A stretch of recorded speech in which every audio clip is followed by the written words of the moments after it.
back to the Women of Our Time conference. Our next segment, we will meet the creator, Jacqueline Tsang, the chief editor of Style magazine. Hi everyone. Thanks for tuning in, and I hope you're enjoying a delicious lunch. I'm Jacqueline Tsang, the chief editor of Style at the South China Morning Post.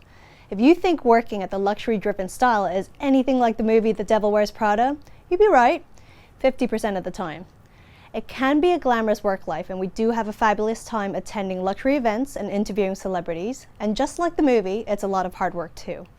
Unlike Miranda Priestley, however, I don't actually have minions scuttling out of my way because they're terrified of me, but I do have a great team and an open office that works extremely hard at getting luxury news out to our readers.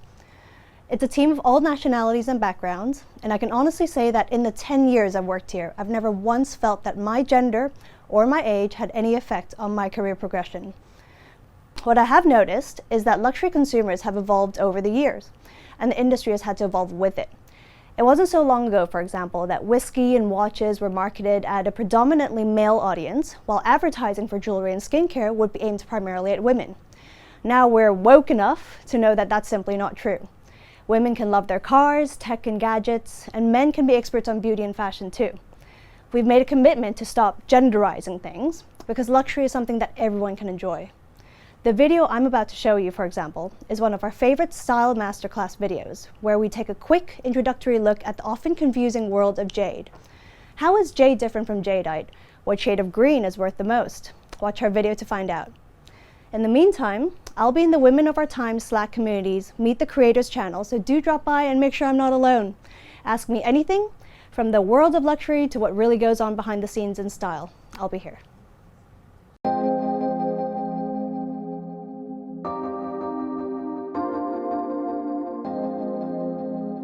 More laboratories have come up with this term imperial green, is to classify the top quality of jadeite. Has to be over 10 carats. The color has to be green, the transparency has to be at a high level, and the texture has to be good. There's a lot of colors. There's green, there's yellow, there's white, black, lavender. And within green, there's different shades of green. So you have the lighter tone, you have apple green, vivid green, emerald green, imperial green. So it depends on the color combination. In the Chinese market, imperial green or vivid green has been most valuable. Then you look at the transparency. You can put a piece of paper underneath the jadeite, and it's usually semi-transparent. So if you can barely see the wordings from the piece of paper, that's a good indication for a good piece of jadeite. I would not suggest you to buy anything that's opaque. You also have texture. If the substance or the inclusion in it is quite thick, it's an indication of maybe not as good of a material. Past 5 years, jadeite price has been dropped a little bit. Not the top quality ones, but the middle range. Talking about maybe 1 million to 5 million Hong Kong dollar range jadeite pieces. Those has been dropped slightly, not because jadeite is less wanted now. It's just because the market was quite high 5 years ago. That's when the Chinese economy was at the peak. For investment value items, those has been increased. Jadeite bead necklace, for example, because it's hard to find a unified color.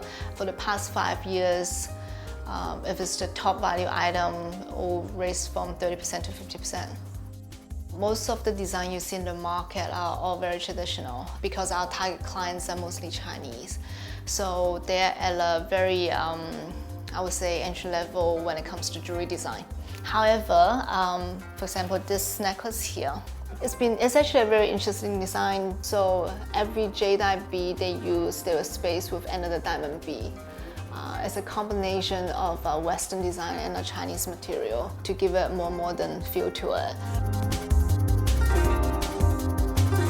A lot of our important clients has been submitting jadeite bead necklace, for example, to Cartier for them to redesign. They don't usually do that, but the fact that they're accepting jadeite into their design collection, I think that's a new trend. Besides Cartier, I think Bulgari has been doing the same thing as well.